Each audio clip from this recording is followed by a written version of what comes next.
Considero que un elemento clave, fundamental, es ordenar el tema de la eficiencia del gasto.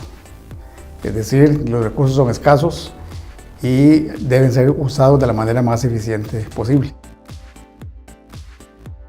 El segundo, creo que va relacionado con esto, tiene que ver con la forma en que está estructurado el sector público, en el sentido de que hay una gran multiplicidad de instituciones y en donde los grados, digamos, de fragmentación son elevados, y eso hace más difícil la coordinación de ese gasto. Esa fragmentación o esas duplicidades o superposiciones tienen que ver mucho con la forma en que está legal e institucionalmente constituido el Estado. No solamente hay entidades autónomas, sino que hay entidades semiautónomas, hay entidades desconcentradas, hay entidades descentralizadas, ¿verdad?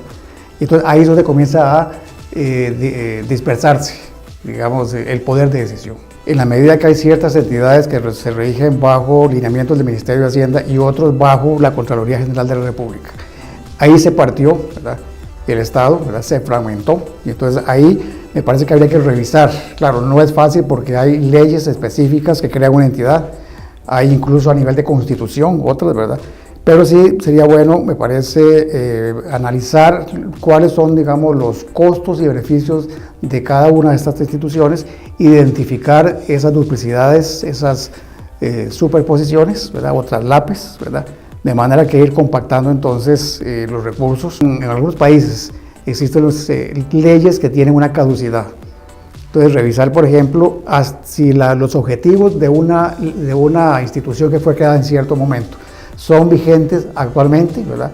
Porque si ya existe una institución, por ejemplo, por decir un caso como el INBU, ¿verdad?, entonces, ¿por qué se crea el Ministerio de Vivienda?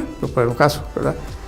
Entonces, ese tipo de cosas, ¿verdad?, habría que definir, bueno, entonces, ¿qué hacer en esos casos? Si procede a hacer alguna refundición, ¿verdad?, o una diferenciación de lo que hace uno con respecto a lo que hace el otro. La función principal es la coordinación. Ahora, ese ente coordinador, ¿verdad?, que en muchos casos es difuso, ¿verdad?, no está claramente definido, ¿verdad?, porque precisamente cuando el Estado comienza a crear, por ejemplo, instituciones desconcentradas con autonomía, entonces cada una de ellas entonces tiene su propia visión de cierta área. Entonces el Ministerio del Ramo realmente no necesariamente es el ente rector, es decir, no es el que da, digamos, la última palabra, sino que precisamente por ser autónomas, ¿verdad?, es decir, el Ministerio puede dar una opinión, una sugerencia, pero no puede dar un mandato. La parte de salarios es uno de los elementos de gasto, ¿verdad?, pero no es el único, ¿verdad? Hay gastos en infraestructura, por ejemplo, ¿verdad? Entonces, toda esa parte ciertamente sí es producto de esa dispersión, ¿verdad? Por ejemplo, que hay entidades que tienen diferentes regímenes salariales. Por ejemplo, el servicio civil funciona para el gobierno central y otras entidades, pero no para las autónomas, ¿verdad? Hay otras entidades que sus salarios se rigen por convenciones colectivas, ¿verdad? Y las políticas de empleo también son distintas, ¿verdad? Entonces, las remuneraciones varían dependiendo del tipo de institución. Hay un concepto que se llama gestión para resultados en el desarrollo, ¿verdad? Es decir, creo que el principal elemento, el primer obstáculo es que en nuestro concepto la rendición de cuentas por parte de las entidades del sector público tiene que ver con el uso de los recursos. Es decir, es digamos, una rendición de tipo contable. Me dieron tanto y lo gasté.